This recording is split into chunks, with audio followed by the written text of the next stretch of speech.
إن الحمد لله نحمده ونستعينه ونستغفره ونعوذ بالله من شرور أنفسنا وسيئات أعمالنا من يهده الله فلا مضل له ومن يضلل فلا هادي له وأشهد أن لا إله إلا الله وحده لا شريك له وأشهد أن محمدا عبده ورسوله يا أيها الذين آمنوا اتقوا الله حق تقاته ولا تموتن إلا وأنتم مسلمون يا أيها الناس اتقوا ربكم الذي خلقكم من نفس واحدة وخلق منها زوجها وبث منهما رجالا كثيرا ونساء واتقوا الله الذي تساءلون به والأرحام إن الله كان عليكم رقيبا يا أيها الذين آمنوا اتقوا الله وقولوا قولا سديدا يصلح لكم أعمالكم ويغفر لكم ذنوبكم ومن يطع الله ورسوله فقد فاز فوزا عظيما أما بعد فإن أصدق الحديث كتاب الله تعالى وخير الهدي هدي محمد صلى الله عليه وسلم وشر الأمور محدثاتها وكل محدثة بدعة وكل بدعة ضلالة وكل ضلالة في النار أما بعد فقد انتهينا في الأسبوع الماضي عن قراءة شرح حديث جبريل عن قراءة كتاب شرح حديث جبريل في تعليم الدين للعلامة عبد المحسن العباد حفظه الله تعالى ونبدأ اليوم بقراءة كتاب المسمى بالموسوعة الفقهية الميسرة في فقه الكتاب والسنة المطهرة للشيخ حسين العويشة وهو أحد تلامذة الشيخ الألباني رحمه الله تعالى ورأيت مناسبا لهذا أن نذكر نبذا عن سيرة الإمام الألباني رحمه الله تعالى. Donc la semaine dernière, alhamdoulilah, on a terminé la lecture du livre de l'explication du hadith de Jibril alayhi salam, l'explication faite par le Cheikh Abdul Muhsin al-Abbad hafidhahullah ta'ala. Et aujourd'hui nous commençons la lecture du livre Al-Mawsu'atu al-Fiqhiyyatu al-Muyassara fi Fiqhi al-Kitab wa as-Sunnah al-Mutahhara. Donc je traduirai par la compilation juridique simplifiée dans la compréhension du Coran et de la Sunna du Cheikh Hussein al-Awaishah, qui est un des élèves de Cheikh al-Albani rahimahullah ta'ala. Et j'ai jugé bon dans ce premier cours de parler un peu de Cheikh al-Albani rahimahullah, de sa vie et de ce qu'il a entrepris durant son existence, car malheureusement on ne connaît pas assez nos savants. On les connaît que de nom. On sait que c'est des savants qui s'appellent Cheikh al-Albani, qui s'appellent Cheikh Ibn Baz, qui s'appelle le Cheikh Ibn Uthaymin, qu'Allah leur fasse miséricorde. Mais est-ce qu'on les connaît réellement? Est-ce qu'on connaît réellement leur valeur? Est-ce qu'on sait vraiment ce qu'ils ont apporté à la communauté musulmane, comme bien et comme science? Ça, j'en doute fortement. Et si des personnes le savent, ces personnes sont malheureusement très peu nombreuses. Donc j'ai jugé bon de vous parler un peu de Cheikh al-Albani rahimahullah ta'ala. Cheikh al-Albani, qui est sans aucune contestation le muhaddith de cette époque. Tous les savants l'ont attesté, que ce soit Cheikh Ibn Baz ou bien Cheikh Ibn Uthaymin, Cheikh Muqbil. Tous les savants réputés à notre époque ont attesté que Muhammad Nasiruddin al-Albani est le muhaddith de notre époque. Quant à son nom, il s'appelle Muhammad Nasiruddin, le fils de Nuh Najati. Donc son nom de famille était Najati, rahimahullah ta'ala. Et Al-Albani, c'est une nisbah, car en arabe il y a le nom, il y a aussi ce qu'on appelle Al-Kunya, et il y a Al-Nisbah. Le nom, c'est connu. Al-Kunya, c'est de se faire appeler père d'un tel ou mère d'un tel. De dire par exemple Abu Abdurrahman, le père de Abdurrahman, Abdurrahman, la mère de Abdurrahman. Les compagnons radiallahu anhum s'appelaient de temps en temps par leur kunya. Et le compagnon qui était le plus connu pour sa kunya est Abu Bakr, radiyallahu anhu. Abu Bakr, c'était sa kunya, radiyallahu anhu. Et Al-Albani, c'est une nisbah, c'est-à-dire l'Albanais. Une nisbah, elle est en rapport avec le pays, l'origine de la personne. Al-Bukhari, son nom c'est Mohammed ibn Ismaïl. Al-Bukhari de Bukhara, qui est une ville en Irak. Donc Al-Albani, ce n'est pas son nom de famille, mais c'est son origine. Il était d'origine albanaise. Et son nom à la base était Nasiruddin, et Cheikh, rahimahullah, a vu dans ce prénom qu'il y avait une éloge. Il a alors rajouté Muhammad avant Nasiruddin. C'est pour ça que vous voyez dans ses livres Muhammad Nasiruddin al-Albani. Et Cheikh était une personne très modeste. Et il a refusé que l'on mette le terme Cheikh avant son nom.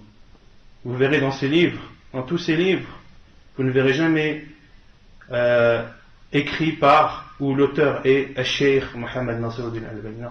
Vous verrez uniquement Muhammad Nasiruddin al-Albani. Et ceci nous montre la modestie de ce grand savant. Il est né en 1914. Il est né à Ashkudara, qui était à l'époque la capitale de l'Albanie. Donc le cheikh est né en 1914, l'année équivalente à l'année 1332 de l'Hégire. Son père, Nouh, était une référence, était une personne de science dans son pays. Les gens retournaient à lui posaient des questions. Il faisait partie des personnes qui détenaient la science dans son pays, qui est l'Albanie. Et son père, après avoir vu l'oppression du roi d'Albanie à l'époque, a décidé de s'exiler, lui et sa famille, pour protéger sa famille de tout mal et surtout pour préserver sa religion et celle de sa famille. Il s'est donc exilé, son père, le père de Cheikh Al-Albani, rahimahullah, s'est exilé avec toute sa famille en Syrie, à Damas.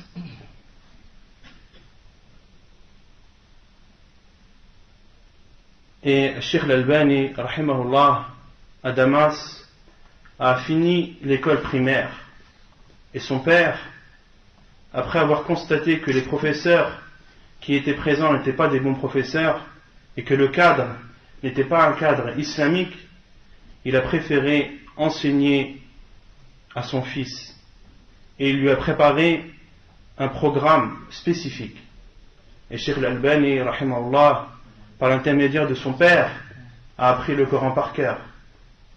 Son père lui a également enseigné la langue arabe, il lui a enseigné la conjugaison, il lui a enseigné le fiqh selon le madhab hanafi, car son père avait appris la religion selon le fiqh hanafi.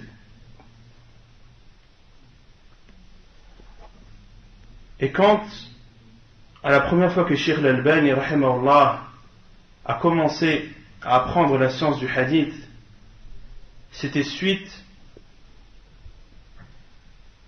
à un fait tout simple qui a déclenché en Cheikh Al-Albani, rahimahullah, l'envie et la soif d'apprendre la science du hadith.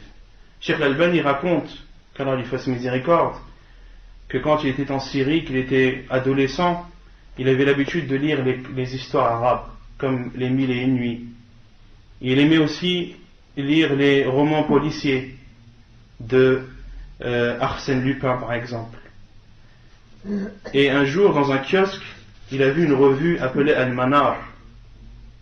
C'était une revue islamique, et Cheikh Al-Albani a feuilleté cette revue et a vu un article de Muhammad Rashid Rida, qui était un savant à l'époque. Muhammad Rashid Rida, qui avait dans son article fait des commentaires sur le livre de Al-Hafidh al-Iraqi. Al-Hafidh al-Iraqi, qui est un des grands savants dans la science du hadith. Dans son livre, Donc Al-Hafidh al-Iraqi a fait un livre où il écrit ses remarques sur les hadiths rapportés dans un autre livre qui est traduit en français et qui est connu, un livre de Hamad al-Ghazali qui s'appelle en français, en arabe Ihya Ulumuddin, en français je crois que c'est la revivification des sciences islamiques religieuses, la revivification des sciences religieuses. Donc Al-Hafidh al-Iraqi a fait un livre où il met ses commentaires et ses remarques sur ce livre. Et le Cheikh Mohammed Rashid Rida, lui, a utilisé le livre de Al-Hafidh al-Iraqi pour l'étudier et faire aussi des remarques dessus. Et Cheikh Al-Albani, rahimahullah, n'avait pas l'habitude, il n'avait jamais lu ce genre de livre. Un livre qui contredit un autre. Un livre qui rectifie les erreurs d'un autre livre. Cheikh Al-Albani n'avait pas cette notion, il n'avait jamais lu ça. Et cette méthode lui avait beaucoup plu. Il a donc décidé de se procurer le livre de Al-Hafidh al-Iraqi. Mais c'est un livre à l'époque qui était cher et Cheikh Al-Albani n'avait pas les moyens de se procurer ce livre. Il a donc loué ce livre avec les peu de moyens qu'il avait. Avec le peu de moyens qu'il avait, Cheikh Al-Albani rahimahullah a loué le livre une certaine période et a décidé de le recopier. Donc Cheikh Al-Albani s'est mis à recopier le livre de Al-Hafidh al-Iraqi. Il a recopié le livre et a mis des annotations sur les termes qu'il ne comprenait pas. Il a recherché les termes qu'il ne comprenait pas et a fait des ajouts sur le recopiage qu'il faisait.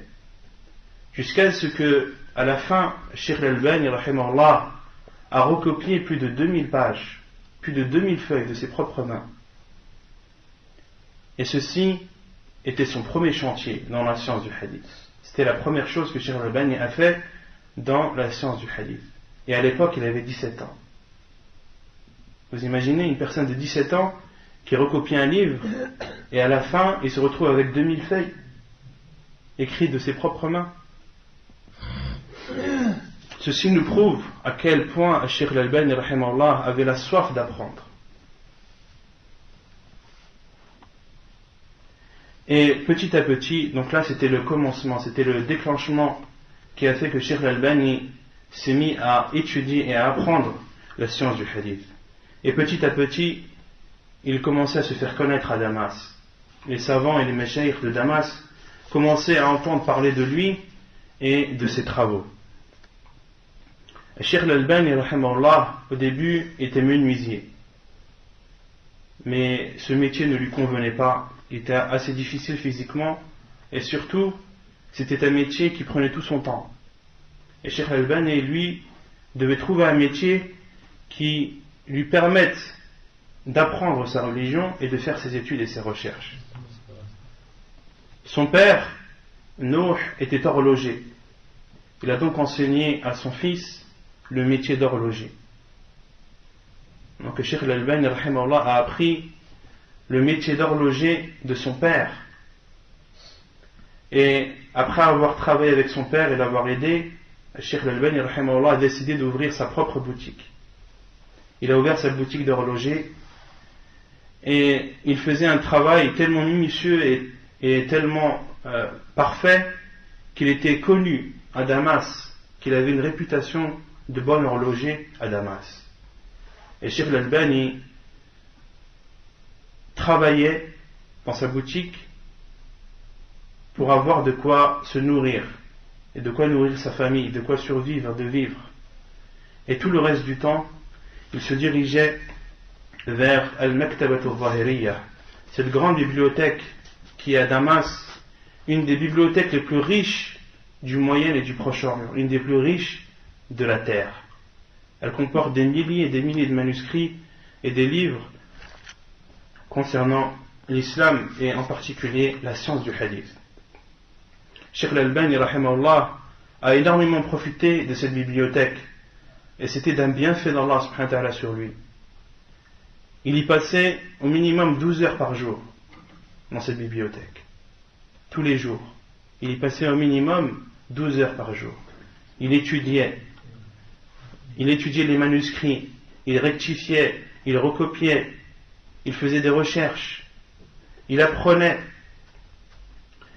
Et les employés de la bibliothèque ont vu cet acharnement de Cheikh et cette grande motivation et ont décidé de lui consacrer une pièce propre à lui, une pièce où il pouvait faire ses recherches et ses démarches en toute tranquillité. Et Cheikh Al-Albani rahimahullah était tellement motivé et avait tellement la soif d'apprendre, et les employés de la bibliothèque ont vu cette motivation de plus en plus grandir et accroître, et ils ont décidé de lui donner et de lui céder les clés de la bibliothèque. Et Cheikh Al-Albani rahimahullah venait avant les employés le matin et repartait après eux le soir.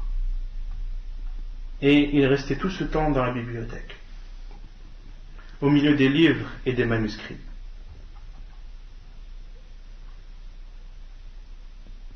Cheikh Al-Albani disait que tellement il était dans son apprentissage et dans ses recherches qu'il en oubliait de boire et de manger.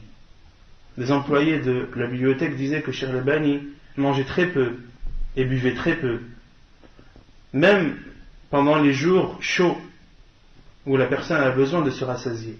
Mais Cheikh Al-Albani était dans un autre monde.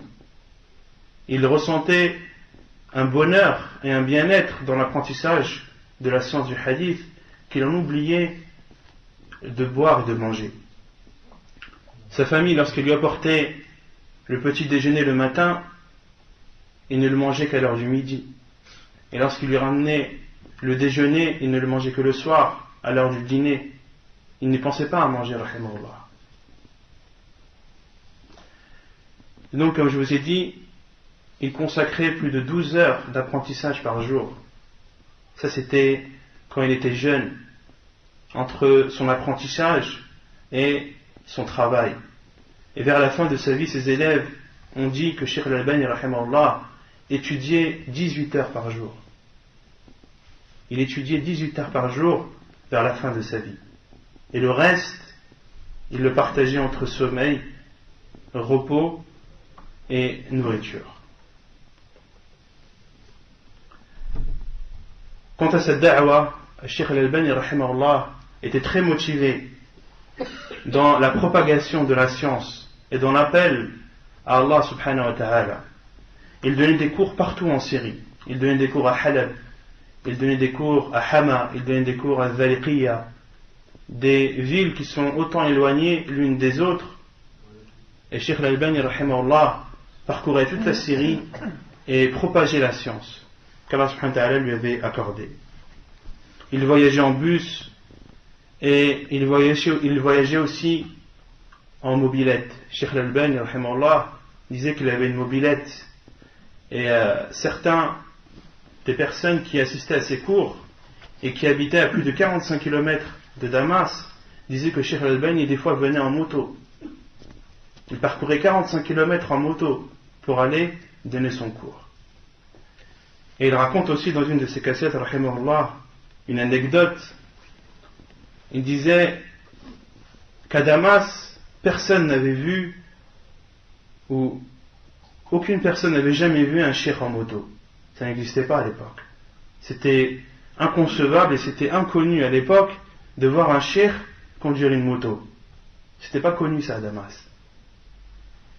Et Cheikh Al-Albani rahimahullah dit qu'il est paru une fois dans une revue, dans la rubrique insolite, dans la rubrique des faits divers.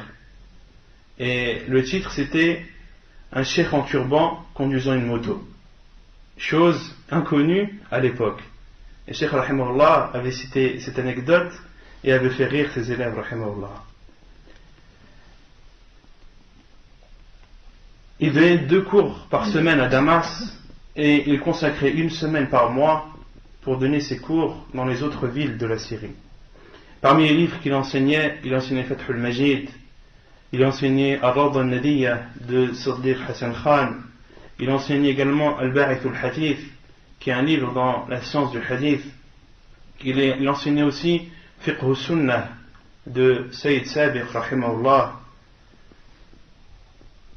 Cheikh Al-Albani, rahimahullah, a aussi beaucoup voyagé. Il a fait, entre autres, les pays qu'il a fait, autres que la Syrie.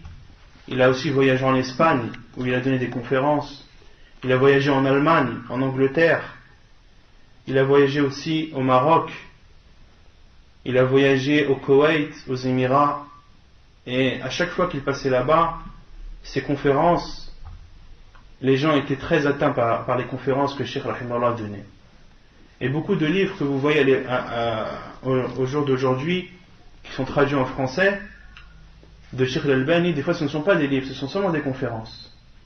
Comme par exemple le livre At-Tawhid Awwalan. Je crois qu'il a été traduit en français celui-ci. C'est pas un livre, c'est une muhadara de Cheikh. C'est une conférence qu'il a fait. Et beaucoup de conférences, notamment qu'il a données en Espagne, en Angleterre, au Koweït, aux Émirats, ces conférences étaient tellement riches qu'à notre époque, il était décidé de les écrire et de les traduire. Tellement elles étaient riches et profitables. Le Cheikh Al-Albani, rahimahullah, a aussi été professeur à l'université de Médine entre les années 61 et 63. Les autorités saoudiennes l'ont appelé et lui ont proposé d'enseigner la science du hadith dans l'université islamique de Médine, qui est encore présente et existante à notre époque. Et Cheikh Al-Albani, rahimahullah, a beaucoup de souvenirs, de bons souvenirs de cette époque. Et ces années qu'il a passées à Médine l'ont beaucoup touché et il en a gardé de très bons souvenirs. Et Cheikh Al-Albani, rahimahullah, avait fait la différence entre lui et les autres professeurs qui étaient présents à l'université.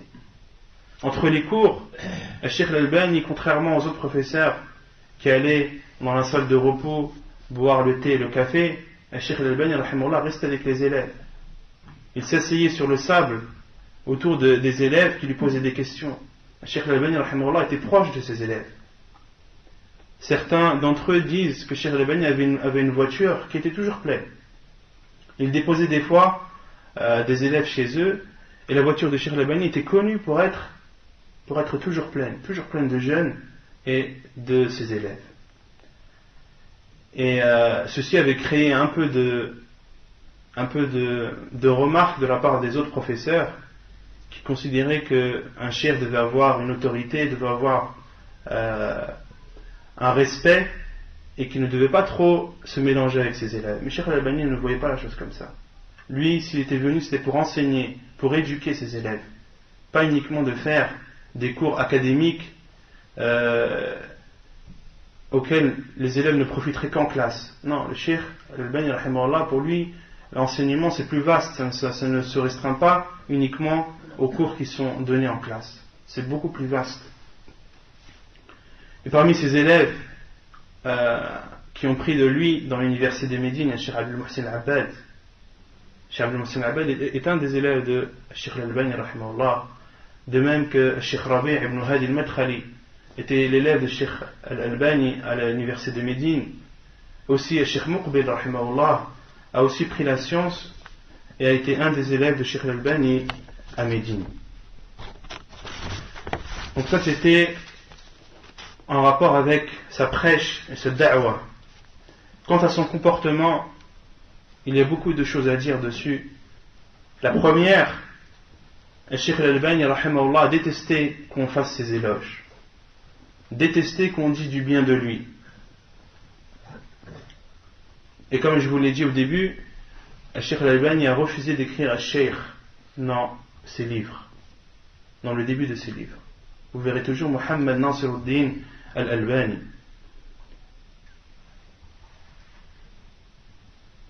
Et il y a une cassette qui est propagée, que beaucoup d'entre vous ont sûrement dû écouter, où lorsque le Cheikh rahimahullah a donné une conférence, avant de donner la conférence, une personne l'a présenté et a fait ses éloges. Et Cheikh Al-Albani rahimahullah, lorsqu'il a pris la parole, il a cité la parole d'Abu Bakr radiyallahu anhu. Lorsque on lui a fait ses éloges, Abu Bakr radiyallahu anhu avait répondu: Allahumma la tu'akhidhni bima yaqulun waghfir li ma la ya'lamun وَاجْعَلْنِي خَيْرًا مِمَّا يَظُنُّونَ. Oh Allah, ne prends pas en considération ce qu'ils disent, fais que je sois meilleur que ce qu'ils pensent, et pardonne-moi ce qu'ils ne savent pas. Cheikh Al-Albani rahimahullah avait répondu ça à cette personne qui avait fait ses éloges, et avait fondu en larmes rahimahullah ta'ala, et a dit ensuite qu'il n'était pas un savant, mais qu'il était seulement un talib ilm rahimahullah ta'ala. Parmi ses comportements aussi, le Cheikh rahimahullah avait peur de l'ostentation, avait peur de faire quelque chose par ostentation, pour plaire aux gens uniquement. Et certains de ses élèves ont raconté qu'un homme du Bangladesh était venu voir Cheikh Al-Albani rahimahullah et lui a dit: ô Cheikh, nous sommes plus de 4 millions et nous voulons t'inviter pour que tu nous donnes des conférences et que tu nous enseignes la religion. Et nous avons même vu pour louer un grand stade qui prendrait une grande majorité des personnes. Le Cheikh rahimahullah a refusé avec force. Et l'homme lui a dit: ô Cheikh, ne viens qu'une semaine. Une semaine, ce serait suffisant. Le Cheikh a répondu négativement. Le Cheikh a refusé. Et a refusé avec force. L'homme a descendu, ne vient que 3 jours. Le Cheikh a refusé. Ne vient qu'un jour. Le Cheikh a refusé. Ne viens et tu repartiras avec le même avion qui t'a ramené. L'homme lui a proposé à Cheikh Al-Albani rahimahullah de venir et de repartir avec le même avion qui l'a ramené. Le temps de donner une conférence et de repartir. Cheikh Al-Albani rahimahullah a refusé. Il a dit non. Et ses élèves étaient étonnés de la réponse et surtout de la force avec laquelle Cheikh Al-Albani rahimahullah répondait. L'homme à la fin a cédé et il est reparti attristé. Ses élèves ont demandé, les élèves de Cheikh Al-Albani ont demandé: ô Cheikh, pourquoi tu refusais? Il leur a dit: vous n'avez pas vu ce qu'il a dit? Il a dit qu'il y aura 4 millions de personnes. Vous me voyez en face de 4 millions de personnes? Est-ce que vous pensez que je pourrais préserver ma personne de l'ostentation? Non, je ne pourrais pas. C'est pour cela que Cheikh Al-Albani rahimahullah a refusé, de peur pour sa personne et de faire une chose pour autre qu'Allah subhanahu wa ta'ala. Et Cheikh Al-Albani rahimahullah, il répétait souvent une phrase il disait rahimahullah: hubbu al-dhuhur yaqsimu al-dhuhur. Cheikh Al-Albani mettait toujours en garde dans ses cours et dans ses conférences. Il disait: celui qui aime se montrer se verra son dos se casser.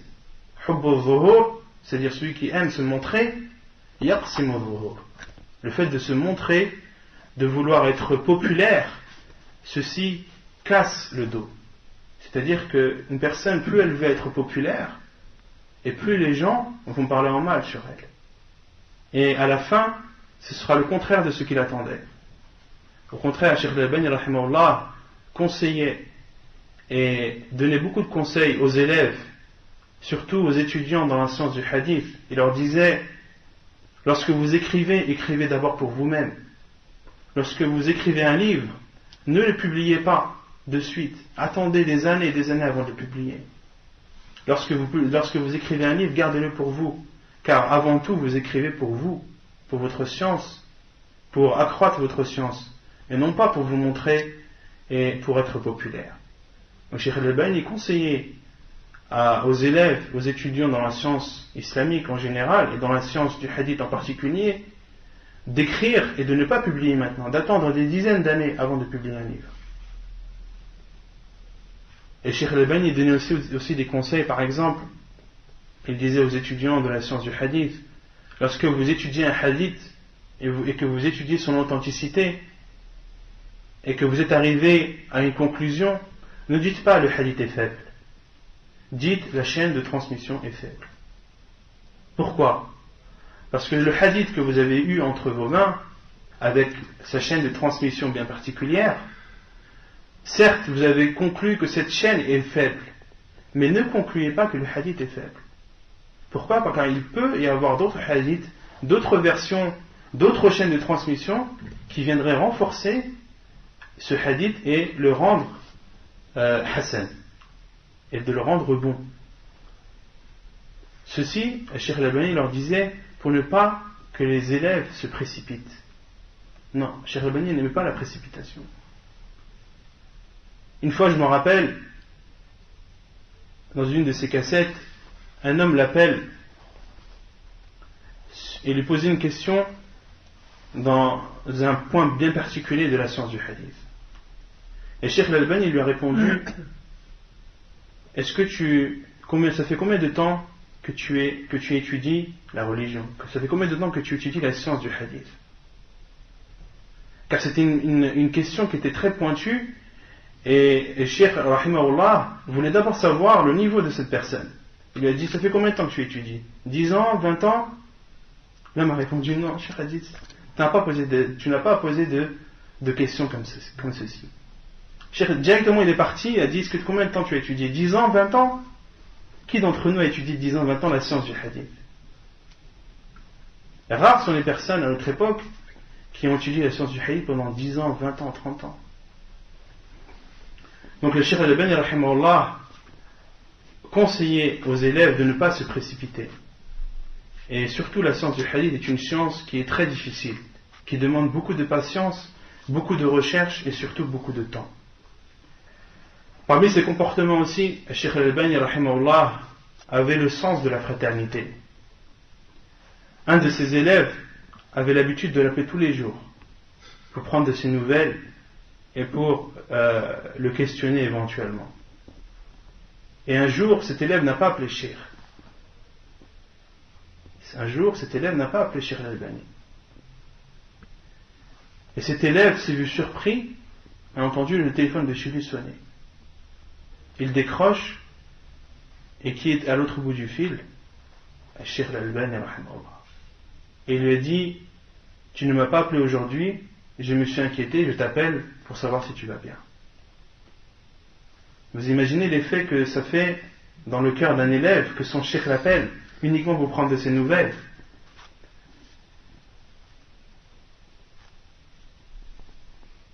Et également un des commerçants qui était en relation avec Cheikh rahimahullah a été surpris aussi de la venue de Cheikh un jour, qui lui a rendu visite dans sa boutique et lui a offert une grande quantité de livres.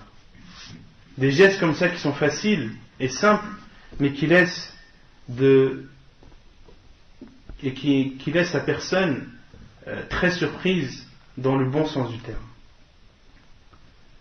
Parmi aussi ses comportements, Cheikh Al-Albani rahimahullah était une personne qui pleurait beaucoup, rahimahullah. Contrairement à la réputation qu'il a d'être dur, de dire la vérité et de ne pas la cacher, mais il se cache derrière cette dureté, entre guillemets, un cœur qui est tendre et doux, et ses larmes coulaient facilement, rahimahullah. Il a pleuré plusieurs fois dans des cassettes où on l'entend pleurer. Par exemple, lorsqu'un homme lui a raconté un rêve qu'il a fait, il lui a dit: oh cher, j'ai fait un rêve. Une personne est venue me demander si j'avais vu le prophète sallallahu alayhi wa sallam. Et je lui ai répondu: oui, je l'ai vu, il est parti dans cette direction. Et cette personne est partie dans la direction et suivait les pas du prophète sallallahu alayhi wa sallam. Et mettait ses pieds sur la trace des pas du prophète sallallahu alayhi wa sallam. Et Cheikh Al-Albani lui a répondu, lui a dit: ceci est certainement une bonne nouvelle pour cette personne. Et ça prouve que cette personne, Inch'Allah, elle suit le prophète sallallahu alayhi wa sallam et est dans le droit chemin. Et ensuite l'homme qui a fait le rêve a dit: oh Cheikh, sais-tu qui est cette personne? Cheikh a dit: non, c'est qui? Il a dit: c'est toi. C'est toi que j'ai vu, qui m'a demandé: est-ce que tu as vu le prophète sallallahu alayhi wa sallam? Et c'est toi qui as suivi les pas du prophète sallallahu alayhi wa sallam et qui a posé tes pas sur les siens. Et Cheikh rahimahullah a fondu en larmes. Parmi aussi les autres rêves, un homme est venu dire à Cheikh Al-Albani rahimahullah: j'ai vu un rêve où j'ai demandé au prophète sallallahu alayhi wa sallam, à notre époque, qui devons-nous questionner sur le hadith, dans la science du hadith, qui devons-nous questionner? Et le prophète sallallahu alayhi wa sallam, dans le rêve, lui a répondu, demande à Muhammad Nasiruddin al-Albani. Et Cheikh al-Albani, rahimahullah, après avoir entendu ces paroles, a fondu en larmes également. Parmi aussi les moments où moi personnellement je l'ai entendu pleurer, lorsqu'il citait un hadith du prophète sallallahu alayhi wa sallam, lorsqu'il parlait de l'importance de la prière, il a cité un hadith du prophète sallallahu alayhi wa sallam, qu'un homme est rentré dans un jardin et il a vu une femme. Et il a dit au prophète sallallahu alayhi wa sallam, j'ai fait avec cette femme tout ce qu'un homme peut faire avec une femme, sauf que je n'ai pas eu de rapport avec elle. Et le prophète sallallahu alayhi wa sallam lui a demandé à ce jeune homme, as-tu prié avec nous? Et là, Cheikh al-Albani, lorsqu'il cite ce hadith, il pleure à ce moment-là. Il pleure au moment où le prophète sallallahu alayhi wa sallam a dit à ce jeune homme, as-tu prié avec nous? Et le jeune a répondu, oui, j'ai prié avec vous. Et le prophète alayhi wa sallam lui a répondu, innal hasanat yudhibna as-sayyi'at. Les bonnes actions effacent les mauvaises. Et Cheikh al-Albani rahimahullah avait cité ce hadith pour prouver l'importance de la prière et qu'elle aide la personne à effacer ses péchés et à délaisser les mauvaises actions. Et Cheikh al-Albani rahimahullah a été touché par ce hadith et a été touché par la gentillesse et la douceur du prophète alayhi salam, et il a fondu en larmes. Un jeune homme qui nous raconte ça, on ne va pas réagir comme le prophète sallallahu alayhi wa sallam. Une personne, un jeune homme qui vient, qui te dit, j'étais dans un jardin, j'ai vu une femme, j'ai fait avec elle tout ce qu'elle m'a fait, sauf avoir des rapports, tu vas dire, c'est pas bien, taqillah, avec force, on lui répondrait. Non, le prophète sallallahu alayhi wa sallam lui a posé une simple question. As-tu prié avec nous? Il a répondu, na'am. Et le prophète alayhi wa sallam lui a dit, innal hasanat yudhibna as-sayyi'at. De même que Cheikh rahimahullah était une personne qui retournait à la vérité. Lorsque la vérité lui apparaissait, il la suivait et revenait sur ses erreurs. Il y a beaucoup de hadiths où Cheikh al-Albani rahimahullah est revenu. Il y a même un livre qui a été fait sur les hadiths dans lequel Cheikh al-Albani est revenu dessus. Et ceci, on n'a peut-être pas on ne voit pas peut-être l'importance et la dureté de ça. Vous imaginez quelqu'un qui a donné un jugement sur un hadith et que ce hadith a fait le tour de la planète. Et revenir dessus, ce n'est pas une chose facile.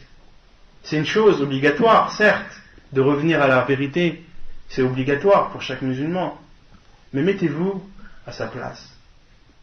Une personne qui est malade du cœur va se dire, ah non, c'est pas possible, je ne peux pas revenir sur ce hadith, il a fait le tour du monde. Vous imaginez, si jamais les gens ils apprennent que je me suis trompé sur ce hadith, et je vais baisser en estime à leurs yeux. Non, Cheikh al-Albani n'était pas comme ça. Lorsque la vérité lui apparaissait, il la suivait et revenait sur ses erreurs. Parmi les hadiths où il est revenu, qu'il avait authentifié, le hadith lorsque l'on rentre dans la maison et qu'on dit l'invocation Allahumma inni as'aluka khayra al-mawlaj wa khayra al-makhraj. Ce hadith, Cheikh al-Albani rahimahullah l'avait authentifié et est revenu sur son authentification. De même que le hadith sur al-adhan, le fait de faire l'appel à la prière sur l'oreille du nouveau-né. Cheikh al-Albani rahimahullah avait authentifié ce hadith et est revenu sur son authentification et l'a rendu faible. Après que la vérité lui est apparue, bien sûr. De même que Cheikh al-Albani rahimahullah, parmi ses avis juridiques où il est revenu à la vérité, il avait un avis qu'une femme qui avait ses menstrues, à partir du moment où l'écoulement du sang s'était arrêté, son mari pouvait avoir des rapports avec elle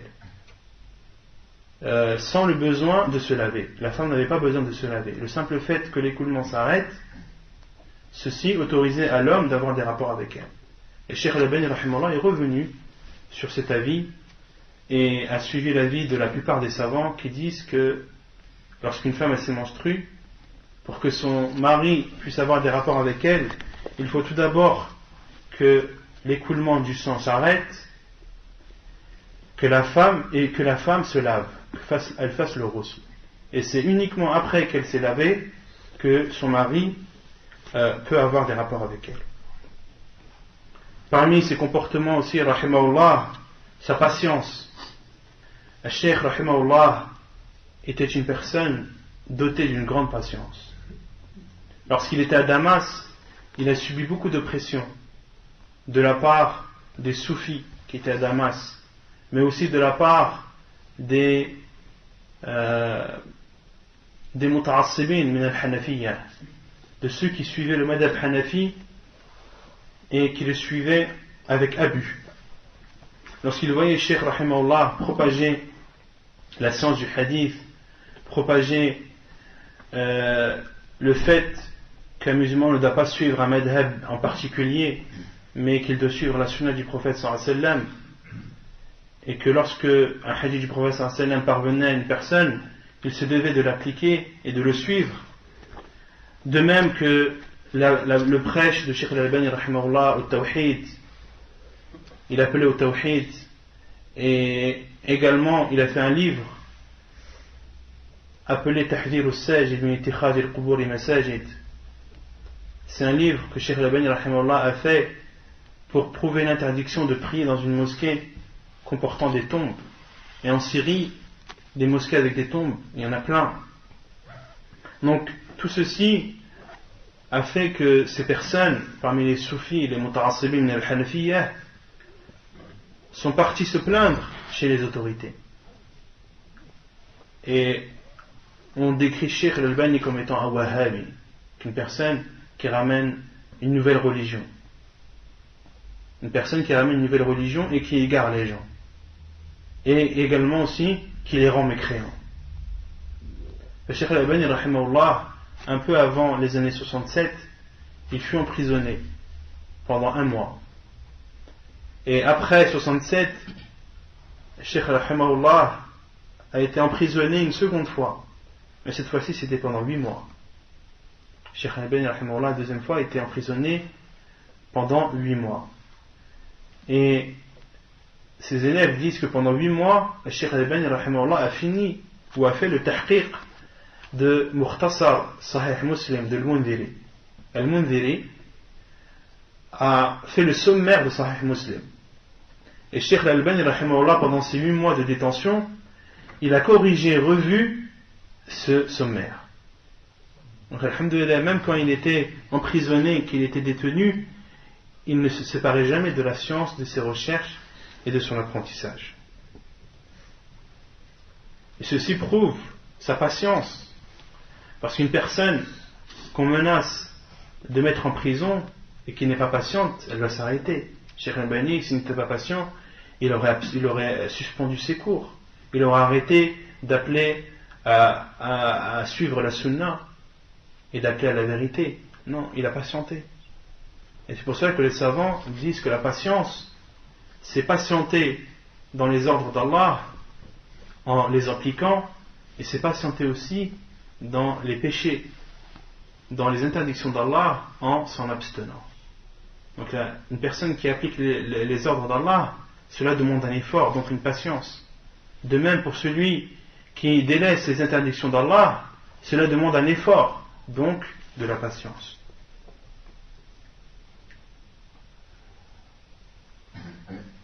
Et la première fois qu'il avait été emprisonné, il avait été emprisonné dans la même prison où avait été détenu Cheikh al-Islam ibn Taymiyyah rahimahullah. Comme vous savez, Cheikh al-Islam ibn Taymiyyah rahimahullah était emprisonné plusieurs fois et a même passé les derniers jours de sa vie et est mort dans sa cellule. Rahimahullah ta'ala. Parmi aussi les choses qui prouvent sa patience, c'est que vers la fin de sa vie, alors qu'il était très malade, Cheikh al-Albani rahimahullah étudiait 18 heures par jour. Et lorsqu'il n'avait plus la force de lire, il demandait à ses enfants et à ses petits-enfants de lui lire les livres et de lui apporter les livres dont il avait besoin. Parmi aussi les choses qui montrent sa patience, Cheikh Al-Albani rahimahullah dormait que 4 heures par jour. Et lorsqu'il dormait beaucoup, il dormait 6 heures. Et certains de ses enfants disaient, rapportent, que Cheikh Al-Albani rahimahullah, lorsqu'il dormait, il lui arrivait souvent de parler pendant ses rêves, de parler pendant son sommeil. Un de ses enfants, Abdurrahman, raconte qu'il avait vu Cheikh rahimahullah en train de dormir, il faisait un signe de sa main, comme s'il écrivait. Et il avait dit, apportez-moi Sunan Abi Daoud et le problème sera résolu. Et dans son rêve, Cheikh rahimahullah parlait, il était dans ses recherches, et il faisait un signe de la main, comme s'il écrivait. Rahimahullah ta'ala. Donc même dans ses rêves, tellement Cheikh rahimahullah était motivé et donnait de l'importance à la science et à la recherche, que ses rêves c'était ça. Ses rêves c'était la recherche, les tahqiqat, les ta'liqat. Rahimahullah ta'ala. Et ceci était très récurrent chez Cheikh. Dans son sommeil, il parlait souvent, il disait des phrases en rapport avec les livres du hadith, avec la sunna du prophète sallallahu alayhi wa sallam. Parmi aussi les choses qui montrent sa patience, vers la fin de sa vie, les médecins lui ont fortement conseillé d'arrêter les recherches, d'arrêter ses recherches, son apprentissage, ses corrections, etc. Mais Cheikh rahimahullah ne pouvait pas, c'était plus fort que lui. Il était obligé de continuer à apprendre, à lire et à faire ses recherches. Et il y a un hadith rapporté justement dans Sahih al-Jami' de Cheikh Al-Albani, un hadith du prophète sallallahu alayhi wa sallam qui dit Ithnani la yashba'an, talibu ilmin wa talibu dunya. 2 personnes ne sont jamais rassasiées. La première, c'est l'étudiant en sciences, et la deuxième, c'est celui qui demande la dunya, celui qui est toujours après la dunya. C'est pour ça, dans un autre hadith, le professeur Sam dit si le fils d'Adam avait un fleuve d'or, il en voudrait un deuxième. Ceci pour montrer qu'une personne qui est toujours derrière la dunya ne sera jamais satisfait de ce qu'elle a. Celui qui veut avoir 1 million d'euros, lorsqu'il les aura, il en voudra 2. Et celui qui en a 2, il en voudra 3. Ainsi de suite. Celui qui demande la dunya, il n'est jamais rassasié. Et de même pour le talib al-ilm, celui qui apprend la science, et en particulier la science religieuse, il n'est jamais rassasié. Il a toujours envie d'apprendre. Pourquoi ? Parce qu'en apprenant, il ressent un bien-être, il ressent un bien. Parmi aussi les choses qui montrent la patience de Cheikh Al-Albani rahimahullah, à une époque il se plaignait de douleurs qu'il avait à sa poitrine et au ventre également. Et Cheikh rahimahullah lisait beaucoup les livres qu'il avait autour de lui, et il avait lu un livre fait par un médecin qui avait fait des expériences sur la guérison par la faim, de guérir une personne par la faim, en ayant faim, d'utiliser la faim comme un moyen de guérison. Et l'expérience que ce médecin avait fait, c'est qu'il a proposé à ses patients de jeûner 40 jours, en s'abstenant de nourriture et en se contentant uniquement de boire de l'eau pure, avec aucun mélange à l'intérieur. Et Cheikh Al-Albani rahimahullah avait lu ce livre, avait lu les expériences que beaucoup de personnes l'avaient fait, et à la fin le résultat s'était révélé positif. Les personnes ne se plaignaient plus des maladies qu'elles avaient. Et Cheikh Al-Albani rahimahullah était convaincu de ce moyen. Et il a alors décidé de jeûner 40 jours. De jeûner 40 jours en ne buvant que de l'eau. Et durant son jeûne, il a rencontré beaucoup de personnes, notamment des étudiants en médecine, qui lui ont dit non, cher, il ne faut pas jeûner 40 jours qu'avec de l'eau. On a appris, nous, qu'une personne ne peut pas vivre plus de 30 jours avec de l'eau. Ce sont nos professeurs qui nous ont appris ça. Mais Cheikh Al-Albani rahimahullah ne faisait pas attention à leurs paroles. Beaucoup de personnes venaient pour essayer de le dissuader de cela, mais Cheikh rahimahullah continuait. Et il ne sentait pas, durant son jeûne, de fatigue particulière, ni de mal-être. Et il était persuadé de la méthode et il continuait. Il a donc jeûné 40 jours en ne buvant que de l'eau. Rahimahullah ta'ala. Et pendant ces 40 jours, il voyageait toujours dans toute la Syrie. Il donnait ses cours, etc. Et il raconte aussi une anecdote. Lorsqu'il voyageait, alors qu'il jeûnait, à l'époque où il jeûnait, et justement il avait fait un ta'liq, une petite remarque en disant que ça ne rentre pas dans le cadre du fait de jeûner tout le temps. Pourquoi? Parce qu'il pouvait boire à n'importe quel moment.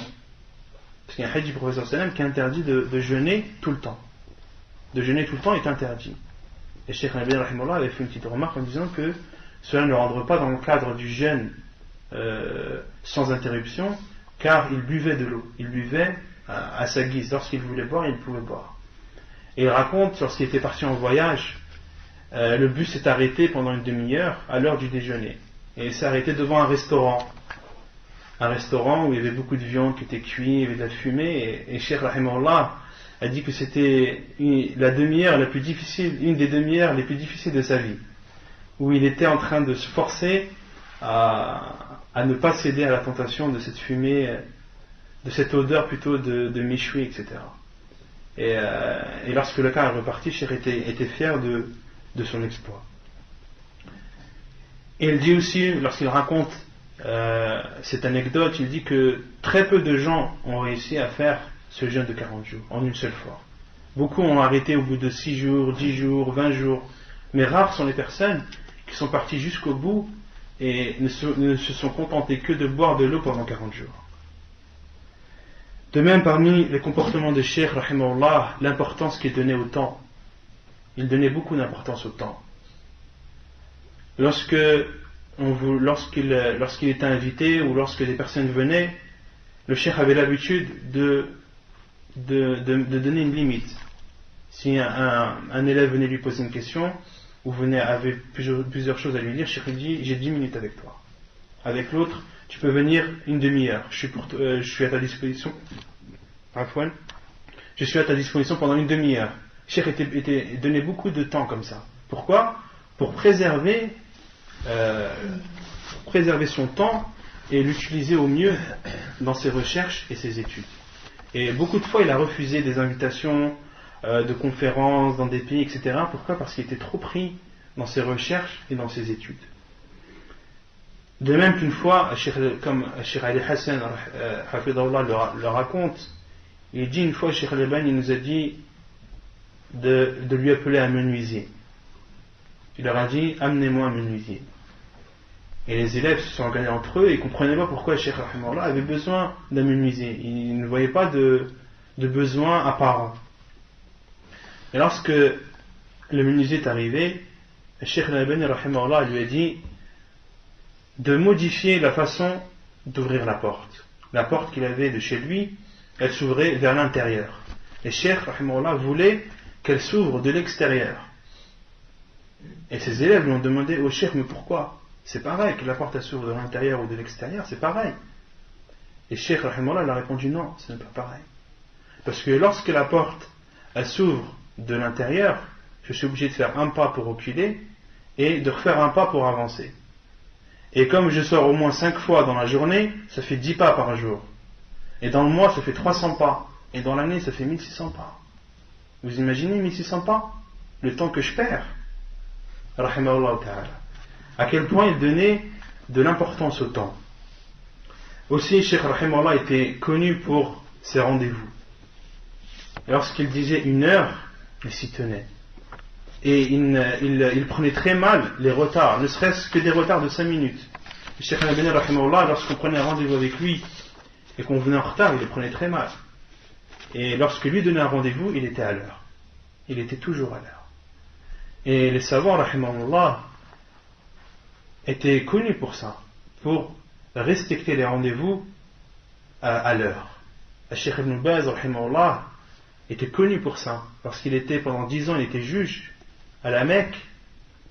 Le Cheikh était juge, donc il était employé. C'était un employé, il était payé d'1 heure à 1 heure. Il était payé, si mes souvenirs sont bons, c'était de 8 heures du matin jusqu'à 15 heures. Et les employés ont attesté que Cheikh rahimahullah, Cheikh Ibn Baz, jamais il n'est venu après 8 heures et jamais il n'est parti avant 15 heures. Pendant 10 ans, pendant 10 années, les employés n'ont pas le souvenir d'avoir vu Cheikh Ibn Baz venir après 8 heures et partir avant 15 heures. Pourquoi? Parce qu'il y a vraiment donné l'importance au temps et au rendez-vous et à la parole. Lorsqu'on donne un rendez-vous, on se doit de s'y tenir. Aussi, Cheikh Rahimahullah était connu pour sa générosité. Il aidait beaucoup les pauvres. Il aidait beaucoup aussi les personnes qui étaient endettées. Certains ont dit que Cheikh Rahimahullah, une femme qui avait perdu son mari, et son mari avait laissé une somme énorme de dettes. Et Cheikh Rahimahullah a pris la responsabilité de rembourser cette dette. Et tellement la somme était importante, certains disent que Cheikh Rahimahullah est décédé et il n'a pas pu finir. Il n'a pas pu finir de rembourser cette dette, tellement elle était importante. Et Cheikh Rahimahullah était aussi connu pour ses discussions, pour ses niqashat qu'il avait avec ses élèves ou avec les personnes égarées. Cheikh Rahimahullah avait une méthode très bénéfique. Et c'est pour cela que je vous conseille beaucoup et fortement d'écouter les cassettes de Cheikh Al-Albani. Celui qui écoute les cassettes de Cheikh Al-Albani, et notamment les cassettes où Cheikh fait un dialogue, avec un dialogue scientifique bien sûr, avec ses élèves ou avec des personnes égarées, vous apprendrez beaucoup sur la façon de parler avec les gens. Et Cheikh Rahimahullah était très méthodique. Lorsqu'il parlait tout d'abord, lorsqu'il voulait discuter d'un sujet, la première chose qu'il faisait, c'était d'établir le point de désaccord. Tu veux qu'on parle? Il n'y a pas de problème. Sur quoi on n'est pas d'accord? Il faut d'abord préciser le point de désaccord. Parce que beaucoup parlent, alors qu'en fin de compte, ils ne sont pas en désaccord. Et ils vont parler pendant 2 heures, non, si, et à la fin, les deux, ils pensaient la même chose. Le Cheikh Al-Albani, non. Lorsqu'il discutait, il faut d'abord préciser le point de désaccord. Telle chose, est-ce qu'elle est autorisée ou interdite? Ensuite, il fallait donner un avis général sur le point. Par exemple, je sais pas, le fait pour un homme de laisser ses vêtements dépasser la cheville. Cheikh Al-Albani, lorsqu'il parlait, par exemple, sur ce sujet-là, il va d'abord dire, d'accord, on n'est pas d'accord sur le fait de laisser son vêtement dépasser en dessous de la cheville pour un homme. Moi, je dis que c'est interdit. Toi, tu dis que c'est autorisé. Ça, c'est une réponse générale.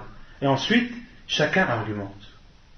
Ensuite, Cheikh Al-Albani donne son argumentation, ou l'autre personne donne son argumentation.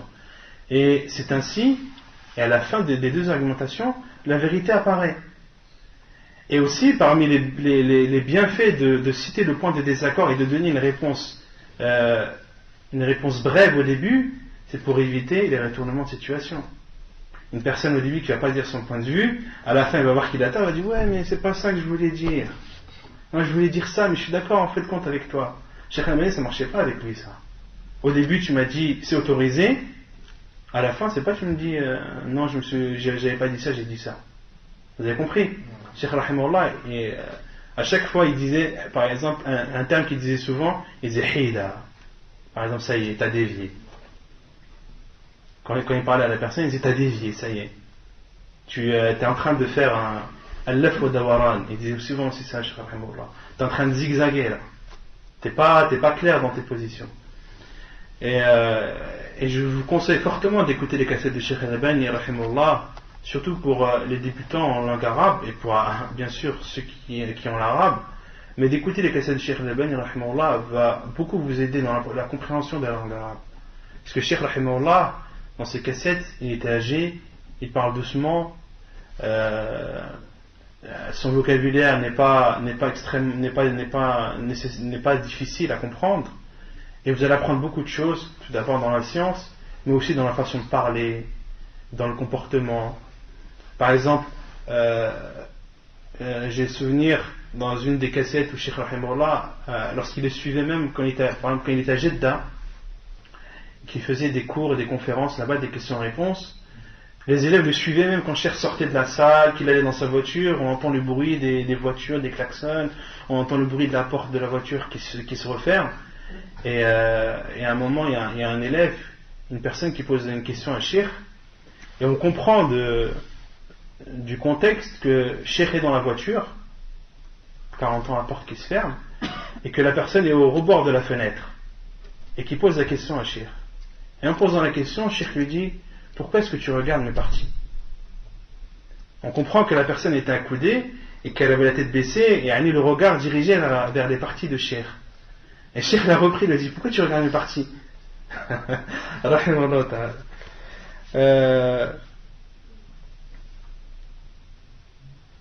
Parmi les discussions qu'il a eues, il a eu une discussion avec des Mu'tazili, il a eu des discussions avec des Takfiri. Il y a deux Takfiri qui sont venus le voir et lui ont dit: tu es une personne d'innovation. Oh cher, tu es une personne d'innovation, car tu as cité, car tu divises la mécréance en deux. Et ça, il n'y a pas que Cheikh Al-Albani qui divise la mécréance en deux. Tous les savants divisent la mécréance en deux. Il y a une grande mécréance et une petite mécréance. Et ces deux takfiris sont venus et ont dit: Cheikh, tu es un innovateur, car tu dis que la mécréance se divise en deux. Et Allah subhanahu wa ta'ala dit: وَمَنْ لَمْ يَحْكُمْ بِمَا أَنزَلَ اللَّهُ فَأُولَئِكَ هُمُ الْكَافِرُونَ فَأُولَئِكَ هُمُ الظَّالِمُونَ فَأُولَئِكَ هُمُ الْفَاسِقُونَ. Et la mécréance, elle est une, c'est une grande mécréance.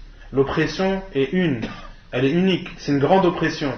Et la perversité, elle est unique, c'est une grande perversité. C'est-à-dire que les trois sortent de l'islam. Et Cheikh Rahimahullah lui a dit: tu es sûr de ce que tu dis? Il a dit: ouais, je suis sûr. La mécréance, elle est une, c'est la grande mécréance. L'oppression, elle signifie qu'une seule chose, c'est la grande oppression qui sort de l'islam. De même pour la perversité. Cheikh lui a dit: tu campes sur ton avis? L'homme lui a répondu oui. Et Cheikh Al-Albani rahimahullah a demandé à un de ses élèves de lui apporter Al-Fahras Al-Mu'jam Al-Mufahras li Alfaz Al-Hadith, un livre qui est une référence dans la recherche des hadiths. Ou par exemple, si vous voulez chercher un mot présent dans un hadith, vous prenez le Mu'jam Al-Mufahras, vous cherchez par exemple le mot Dhulm, et dans ce livre vous allez voir tous les hadiths où le mot Dhulm est cité, avec les références. C'est un livre qui est beaucoup utilisé par les savants.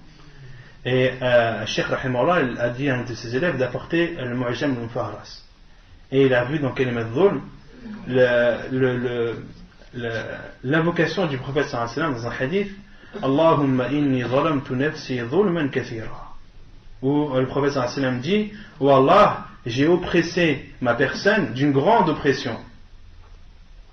Et Cheikh Al-Albani lui dit: donc, on comprend de ta façon de comprendre, de ce que tu as dit, que le prophète sallallahu alayhi wa sallam a dit: oh Allah, j'ai mécru d'une grande mécréance. Et un des deux takfiri est revenu à la vérité lorsqu'il a vu ce hadith, et que le dhulm dans ce hadith, il ne voulait dire que le petit dhulm. On ne peut pas dire que le prophète sallallahu alayhi wa sallam il est mécréant. Donc l'oppression dans ce hadith, elle veut obligatoirement dire la petite oppression. Et un des deux est revenu et l'autre a persisté dans son égarement. Et Cheikh Al-Albani a dit: Hada la khayra fi. Celui-ci, il n'y a pas de bien en lui. Et quelques années plus tard, cet homme a totalement délaissé la religion. Cet homme a totalement délaissé la religion. Un autre aussi, qui était connu pour faire apparaître les esprits, plutôt pour faire venir les esprits. Et ça, à un moment, c'était répandu ici en France, de faire venir les esprits. Et Cheikh Al-Albani rahimahullah est parti le voir. Il lui a dit: c'est toi qui fait venir les esprits? Il lui a dit: oui, c'est moi qui fais venir les esprits.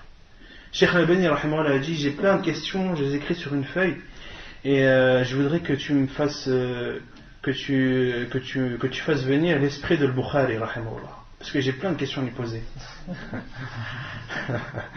Cheikh Al-Albani rahimahullah a dit: j'ai plein de questions à poser à Al-Bukhari, j'aimerais que tu fasses venir son esprit. J'ai plein de questions, je les ai préparées, tout ça.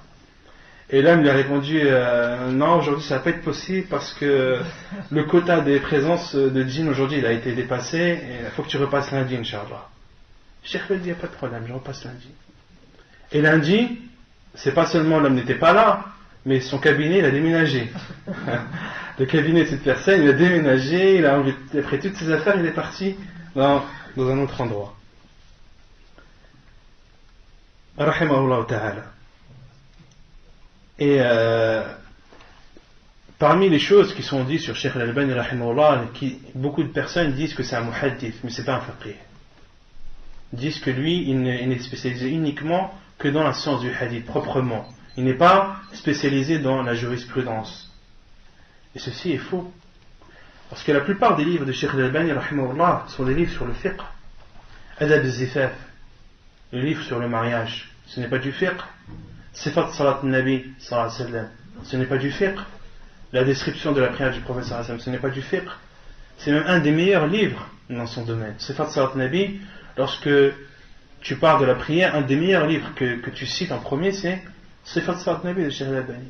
Manasik al-Hajj wal-Umrah, les rites de l'Hajj et de la Umrah, c'est un des meilleurs livres dans son domaine. As-Silsila as-Sahiha, As-Silsila ad-Da'ifa, tous ces livres que Cheikh al-Albani rahimahullah a fait, elles prouvent d'une part sa grande science dans ilm al-hadith, mais aussi sa grande compréhension de la religion et de la jurisprudence en particulier.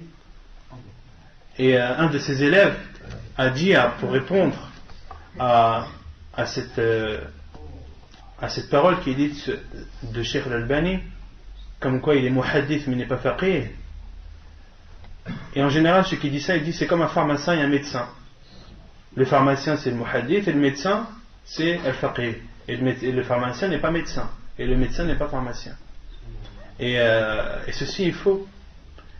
Ce qui prouve que ceci est faux, c'est que Cheikh al-Albani rahimahullah, ces cassettes qui sont enregistrées, je parle, les cassettes enregistrées, elles s'élèvent à plus de 5000 cassettes. Elles s'élèvent à plus de 5000 cassettes. Et un de ses élèves a dit plus de 5000 cassettes dont les 2/3 sont sur la jurisprudence. Les 2/3 de ces 5000 assises, dont au minimum 1 heure, ces 5000 cassettes, ou ces 5000 assises, les 2/3 ne comportaient que de la jurisprudence. Et l'élève a dit, est-ce qu'un autre qu'un faqih peut faire ça? Est-ce qu'un savant qui n'est pas faqih, qui n'a pas la compréhension de la religion, qui n'a pas la science de la jurisprudence, peut parler les 2/3 du temps de fiqh? Impossible. Celui qui peut parler 2/3, celui qui a fait 5000 assises, et les 2/3 de ces 5000 assises, c'était la jurisprudence, il n'y a qu'un faqih qui est capable de cela. Et les savants ont tous attesté de la science de Cheikh al-Albani rahimahullah, tant dans la science du hadith et dans la jurisprudence. Et Cheikh rahimahullah est décédé le 2 octobre 1999. Il est décédé la même année que Cheikh Ibn Baz rahimahullah. Il est décédé à l'âge de 85 ans. Et Cheikh rahimahullah en tout a étudié plus de 60 ans la science du hadith. Il a passé 60 années à étudier la science du hadith rahimahullah. Et je termine par une phrase qu'il a dite rahimahullah ta'ala dans la fin de sa vie. Il a dit une phrase qui veut dire beaucoup de choses et par laquelle je vais terminer. Il dit rahimahullah dans la fin de sa vie, plus les jours passent et plus je me rends compte de mon ignorance. Sallallahu wa sallam wa baraka ala nabina Muhammad wa ala alihi wa sahbihi ajma'in. Donc la semaine prochaine, Inch'Allah, on va continuer. On va commencer plutôt la lecture